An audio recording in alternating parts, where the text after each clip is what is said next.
Hello everyone, এই ভিডিওতে আমরা দেখব কিভাবে আমরা খুবই সহজে এবং অল্প সময়ে একটি রেসপন্সিভ মোবাইল মেনু এবং অবশ্যই একটা ডেস্কটপ মেনুও ক্রিয়েট করতে পারি উইথ বুটস্ট্র্যাপ। তো চলেন আমরা দেরি না করে শুরু করি। এখানে হচ্ছে আমাদের দুইটা ফাইল আছে, জাস্ট index.html এবং style.css।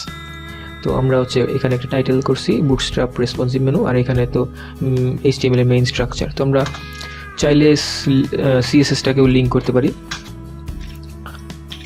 style.css।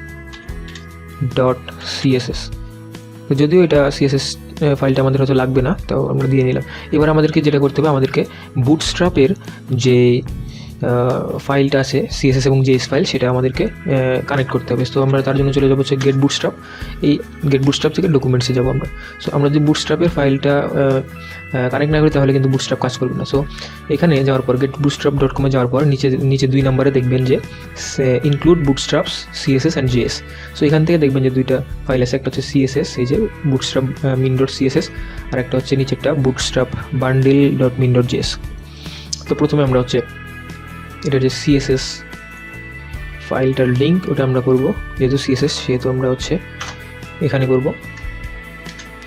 আর bootstrap bundle.min.js যেটা, সেটা হচ্ছে আমাদের যেহেতু জাভাস্ক্রিপ্ট ফাইলস, তো আমরা এখানে ফুটারে অর্থাৎ বডির ইন্ডিং যেখানে সেখানে করব। এবার কিন্তু আমাদের বুটস্ট্র্যাপটা লিঙ্ক হয়ে গেল। সো আমরা যেটাকে ওপেন করি,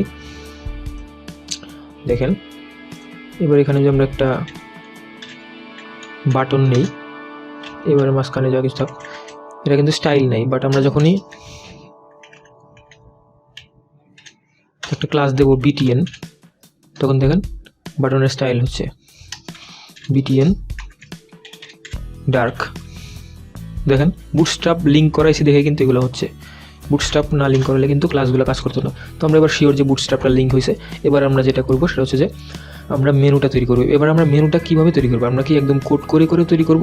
হ্যাঁ, আপনি চাইলে পারেন, কোড করে করতে পারেন, বাট আমি যেটা এই ভিডিওতে দেখাবো সেটা হচ্ছে যে ওইখান থেকে কপি করে আনবো এবং কোন ক্লাসগুলো একদম ইম্পর্টেন্ট আপনার জন্য, কোন ক্লাসগুলো কীভাবে ইউজ করবেন সেটা আপনাকে দেখাই দেবো। এখন ওইটা দেখাইলে আপনি কিন্তু নিজেও একটা মেনু একদম স্ক্র্যাচ থেকে তৈরি করতে পারবেন। চলেন আমরা যাবো হচ্ছে ন্যাপবারে। এখানে ডকুমেন্টস থেকে এখানে দেখবেন সাইড বারে ন্যাপবার আছে। সো ন্যাপবারে যদি আপনি যান, এখানে কিন্তু ওদের সব ডকুমেন্টেশন দেওয়া আছে কোন ক্লাসটা কীভাবে ইউজ করতে হবে। তো এখানে অনেকগুলো মেনুর জন্য কোডও জেনারেট করা আছে। যেমন এই মেনুটা করতে হলে এই কোডটা দিলেই হয়ে যাবে, এই মেনুটা করতে হলে এই কোডটা দিলেই হয়ে যাবে। তো আমি আপনাদেরকে দেখাবো এটা। এখানে একটা লোগো আছে, একটা মেনু আছে এবং হচ্ছে একটা সার্চ বার আছে। সো আমি এখানে কপি করব, এই কোডটা কপি হয়ে যাবে। তো আমি প্রথমে কী করব, একটা হচ্ছে আমাদের নিব, কী বলে একটা, এটাকে বলা হচ্ছে কন্টেইনার। এটা হচ্ছে বুটস্ট্র্যাপের একটা ক্লাস। কন্টেইনারের মাঝখানে আমরা নেব হচ্ছে একটা রো। আশা করি এগুলো সম্পর্কে জানেন। একটা কলাম নেব, আমাদের একটা কলামই লাগবে, ওকে। এবং এর মাঝখানে আমরা হেডার ট্যাগ নিব, যেহেতু মেনু সাধারণত হেডারের মাঝখানেই হয়। আর আমরা যে ফাইল কি কোডটা কপি করছি বুটস্ট্র্যাপ থেকে মেনুর জন্য, এটা বসাই দেব, পেস্ট করে দেবো এখানে। তাহলে দেখেন আমাদের কিন্তু কমপ্লিট একটা চলে আসছে, মেনু চলে আসছে। আচ্ছা, আমাদের কন্টেইনারটা কাজ করে না কিসের জন্য? আচ্ছা, স্পেলিংটা ভুল হয়েছে, কন্টেইনার। এবার দেখেন তাহলে কন্টেইনারের কাজটা হয়তো বুঝলেন। দুই পাশে গ্যাপ রাখবে, মাঝখানে কন্টেন্ট রাখবে। তো এটা হচ্ছে আমাদের মেনু। এখানে একটা লোগো আছে, ড্রপডাউন মেনু সহ একটা মেনু আছে এবং একটা সার্চ বার আছে রাইট সাইডে। তো চলেন দেখি যে আমাদের ইম্পর্টেন্ট ক্লাসগুলো কোনগুলো। প্রথমত ন্যাপবার। এখানে ন্যাপবার ক্লাসটা ইম্পর্টেন্ট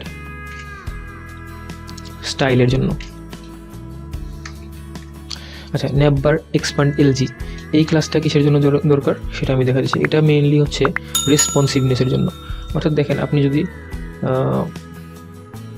বড় থেকে যখন ছোট করতেছেন, তখন দেখেন ছোট করার পর এটা লার্জ ডিভাইসে, অর্থাৎ এলজি মানে লার্জ বুঝাইছে, এখানে লার্জ ডিভাইসে আসার পর এখানে কিন্তু মোবাইল মেনু চলে আসছে, আর কিন্তু ওই রকম ডেস্কটপ মেনু নাই। সো আপনি ক্লিক করলে এই যে মেনুটা বের হয়ে আসতেছে। তো দেখেন এই যে একদম রেসপন্সিভ, অর্থাৎ মোবাইল থেকে যখন ভিজিট করবে তখন এটা। তো এই ক্লাসটা এই জন্য ইউজ করা হয়েছে, যখন আপনি লার্জ ডিভাইসে যাবেন তখন হচ্ছে আপনার এই ঘটনাটা ঘটবে আর কি। সো বুটস্ট্র্যাপে যে এই ক্লাসগুলো আছে ডিভাইস ওয়াইজ রেসপন্সিভনেসের জন্য, সেগুলো হচ্ছে triple XL, double XL, XL, LG অর্থাৎ লার্জ, এমডি অর্থাৎ medium, SM small, XM extra small, XXM extra small. So আপনি চাইলে যে কোনোটা এখানে ইউজ করতে পারেন। ধরেন আপনি চান যে একদম ট্রিপল এক্সেল, অর্থাৎ যখন আমরা একদম বড় ডিভাইস থাকি তখনই এই মেনুটা থাকবে। দেখেন এখনই এই মেনুটা চলে আসছে, এখন কোনো ডেস্কটপ মেনুই নাই। আবার আমি যদি চাই না একদম আমার স্মল ডিভাইস থেকেও এই আইকনটা থাকবে, দেখেন একদম স্মল ডিভাইসে, তার আগেও কিন্তু ডেস্কটপ মেনুটাই রয়ে গেছে। তো it's better to use LG or MD, আপনি ইচ্ছা মতো ইউজ করতে পারবেন। এবার আমরা চলে যাই হচ্ছে বিজি বডি টেরিটরি। এটা দেখেন ব্যাকগ্রাউন্ডে একটা কালার আছে, লাইট একটা ডার্ক কালার, ওইটার জন্য এটা আপনারা চাইলে সেকেন্ডারি ইউজ করতে পারবেন, ঠিক আছে। অথবা আপনারা যদি busy hyphen dark or primary or success or danger এগুলো ইউজ করেন, তাহলে দেখেন কালার চেঞ্জ হয়ে যাচ্ছে। কিন্তু তাহলে আপনাকে টেক্সট কালারও চেঞ্জ করতে হবে CSS এর মাধ্যমে অথবা অন্য কোনো ওয়েতে।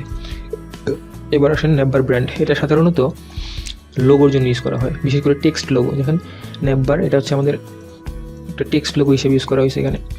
তো আমরা যদি এই ক্লাসটা এখান থেকে সরাই দিই, দেখবেন ওইটার স্টাইলটা চলে গেছে, এখানে যে লোগোর স্টাইলটা চলে গেছে। এখানে আপনার যে টেক্সট লোগো ইউজ করতে পারবেন কোনো কথা নেই, এখানে আপনি ইমেজও ইউজ করতে পারবেন, কোনো সমস্যা নেই। বাট এই ক্লাসটা দিয়ে নেওয়া ভালো লোগোর ক্ষেত্রে। এবার হচ্ছে নেববার টোগুলার। নেববার টোগুলারের জন্য সরি, এই যে বাটনটা আছে না, এই বাটনটা হচ্ছে মেইনলি এই যে মোবাইল মেনুর যে বাটনটার জন্য। নেববার টোগুলার সম্ভবত স্টাইলের জন্য ইউজ করা হয়েছে এখানে, স্টাইলের জন্য। আচ্ছা, এখানে মেইন যে ইম্পর্টেন্ট যে জিনিসটা সেটা হচ্ছে কলাপস। এই যে collapse, data BS toggle collapse, এইটা যদি আপনি না দেন তাহলে আপনার যে ড্রপডাউন মেনুটা ওইটাই কাজ করবে না। কলাপস বলতে উপর থেকে নিচে স্লাইড হচ্ছে, নিচ থেকে উপরে আবার স্লাইড হচ্ছে, এই জিনিসটাই কাজ করবে না। কলাপস দেওয়ার পরে আপনার এই জিনিসটা কাজ করবে। আশা করি কলাপসের কাজটা বুঝতে পারছেন। আচ্ছা, তো কলাপসের পরে এবার হচ্ছে ডাটাবেস টার্গেট, ডাটাবেস কন্ট্রোল। এই দুইটাই আপনার সেম হইতে হবে। দেখেন এখানে যে জিনিসটা আছে এখানেও সেই জিনিসটা আছে, বাট টার্গেটের সামনে একটা হ্যাশট্যাগ। সো হ্যাশট্যাগ দেওয়ার মানে হচ্ছে যে এটার সাথে এটা কানেক্টেড, আপনাকে সেম রাখতে হবে। আচ্ছা, তারপরে যে জিনিসটা ইম্পর্টেন্ট সেটা হচ্ছে যে আপনার নেববার নেব হচ্ছে এমি অটো। এই এমি অটোটা ইউজ করা হয়েছে আপনার মেনুটাকে লেফট সাইডে রাখার জন্য। আমি যদি এমি এর পরিবর্তে এমএস দিই তাহলে দেখবেন এটা রাইট সাইডে চলে গেছে, ঠিক আছে। আর এমএল দিলে আপনার সার্চ বারটা সহ এখানে চলে আসতেছে। তো আপনি এমি অটো দ্বারা এটাকে রাইট সাইডে রাখতে পারবেন। আর MB2 দ্বারা হচ্ছে আপনার মার্জিন 2 বোঝাইতেছে। আচ্ছা, আর আপনার প্রত্যেকটা এলআই যে আছে, প্রত্যেকটা এলআই আপনি ইউজ করবেন ন্যাব আইটেম। এটা যদি আপনি না রাখেন, আচ্ছা এটা না রাখাতে কোনো সমস্যা হচ্ছে না, যাই হোক, বাট প্রত্যেকটা এতে আপনাকে ন্যাব লিঙ্ক এই ক্লাসটা রাখতে হবে। আপনি না রাখলে এর স্টাইলটা হারায় যাবে। ওকে, এবার আসি আমাদের যে ড্রপ ডাউন, অর্থাৎ এলআই এর মাঝখানেও যে একটা এলআই আছে ড্রপ ডাউনের জন্য, সেই এলআইতে আপনাকে ইউজ করতে হবে ড্রপ ডাউন ক্লাস। ওকে, আর সবথেকে ইম্পর্টেন্ট যে বিষয়টা হচ্ছে ড্রপ ডাউন টোগল। এই যে এই এর মাঝখানে যে ড্রপ ডাউন টোগল আছে, এইটা যদি আপনি ইউজ না করেন তাহলে কিন্তু ড্রপ ডাউনটার কাজ করবে না। সরি, ড্রপ ডাউনের বাটনটা কাজ করবে না। যেখানে একটা তীর চিহ্ন দেখতে পাচ্ছিলেন ওটার কাজ করবে না, বাট স্টাইলটা সরি এই যে এটা ড্রপ ডাউনটা ঠিক কাজ করবে, জাস্ট এই বাটনটা হারাই যাবে। এই যে ডাটা বিএস টোগল, এখানে ড্রপ ডাউনটা যদি ইউজ না করেন তাহলে আপনার ড্রপ ডাউনটা কাজ করবে না। সব কিছু ঠিক থাকবে, বাস কলাপসটা হবে না। এবার হচ্ছে drop down divider. Drop down divider হচ্ছে এই যে ডিভাইডারের জন্য আপনি যদি এক্সট্রা একটা এলআই নেন, তারপরে তার মাঝখানে HR ট্যাগ নিয়ে সেটার ক্লাস দেন ড্রপ ডাউন ডিভাইডার, তাহলে এই ডিভাইডারটা চলে আসবে। ওকে, আপনি যদি চান যে কোনো আইটেম ডিসেবল থাকবে তাহলে আপনি সেই অ্যাঙ্কর ট্যাগে ডিসেবল ক্লাসটা ইউজ করতে পারেন। দেখেন এখানে ডিসেবল ক্লাসটা ডিসেবলড হয়ে আছে। আচ্ছা, এবার আসি ফর্মে। এই যে ফর্মটা ডিসপ্লে ফ্লেক্স করা হয়েছে ডিফ্লেক্স ক্লাসের মাধ্যমে। এটা না দিলে এটা ডিসপ্লে ব্লক হয়ে যাবে, অর্থাৎ উপরে নিচে শো করবে। দেখেন উপরে নিচে শো করতেছে। ডিসপ্লে ফ্লেক্সের জন্য ফর্ম কন্ট্রোল, এটা ইনপুট টাইপ সার্চের স্টাইলের জন্য ME2, এটা হচ্ছে মার্জিন 2, এই যে এখানে মার্জিন আছে দুইটার মাঝখানে মার্জিন।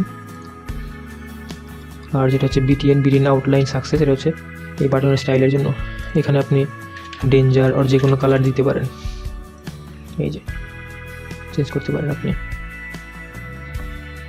আর একটা বিষয় হচ্ছে যে